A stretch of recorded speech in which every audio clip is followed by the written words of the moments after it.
Hello, friends. I have another story for you today. Today is the true story of the three little pigs, told by Scieszka and illustrated by Lane Smith. The story, though, is by a wolf.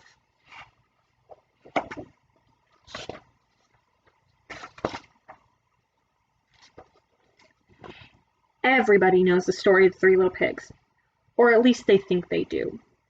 But I'll let you in on a little secret. Nobody knows the real story, because nobody has ever heard my side of the story. I'm the wolf, Alexander T. Wolf. But you can call me Al.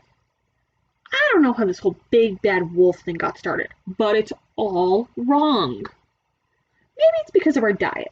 Hey, it's not my fault wolves eat cute little animals like bunnies and sheep and pigs. That's just the way we are. If cheeseburgers were cute, folks would probably think you were big and bad too.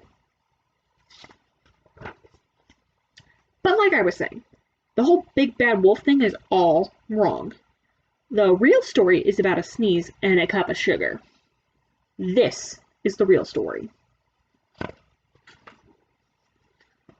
Way back in Once Upon a Time, I was making a birthday cake for my dear old granny. I had a terrible sneezing cough, and I ran out of sugar. So I walked down the street to ask my neighbor for a cup of sugar. Now, this neighbor was a pig, and he wasn't too bright either. He built his whole house out of straw. Can you believe it? I mean, who in his right mind would build a house out of straw?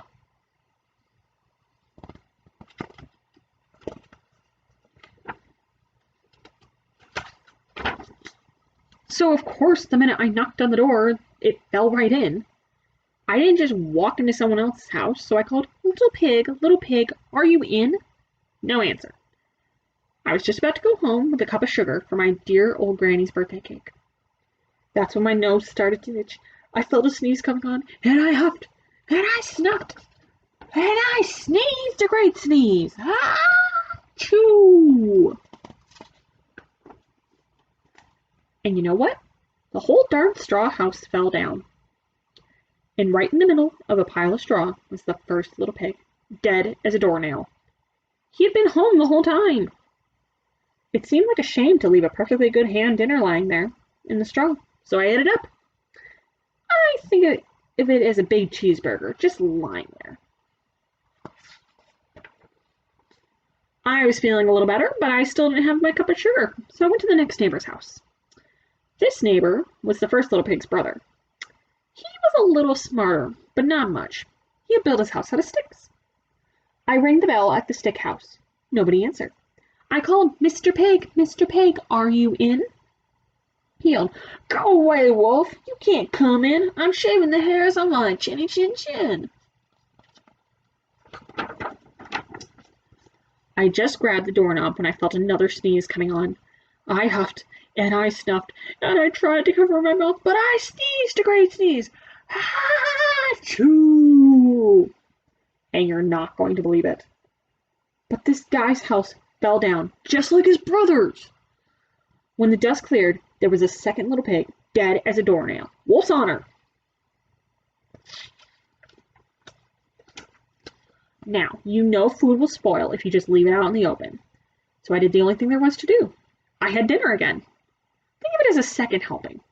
I was getting awfully full, but my cold was feeling a little better. And I still didn't have that cup of sugar for my dear old granny's birthday cake. So I went to the next house. This guy was the first and second pig's brother.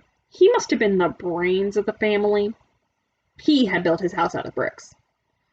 I knocked on the brick house. No answer. So I called, Mr. Pig, are you in? And do you know what that rude little porker said to me? Get out of here, wolf. Don't bother me again. Talk about impolite. He probably had a whole sack of sugar, and he wouldn't give me one little cup for my dear sweet old granny's birthday cake. What a pig. I was just about to go home and maybe make a nice birthday card instead of the cake when I felt my cold coming on. I huffed, and I snuffed, and I sneezed a great sneeze. Chew! And then the third little pig yelled, and your old granny can sit on a pin. Now, I'm usually a pretty calm fellow, but when somebody talks about my granny like that, I go crazy. When the cops drove up, of course I was trying to break down the pig's door, and the whole time I was huffing and puffing and sneezing and making a real scene. The rest, as they say, is history. The news reporters found out about the other two pigs I had for dinner. They figured a sick guy going around to borrow a cup of sugar didn't sound all that exciting. So they jazzed up the story with all that huff and puff and blow your house down, and they made me the big bad wolf. That's it, the real story. I was framed.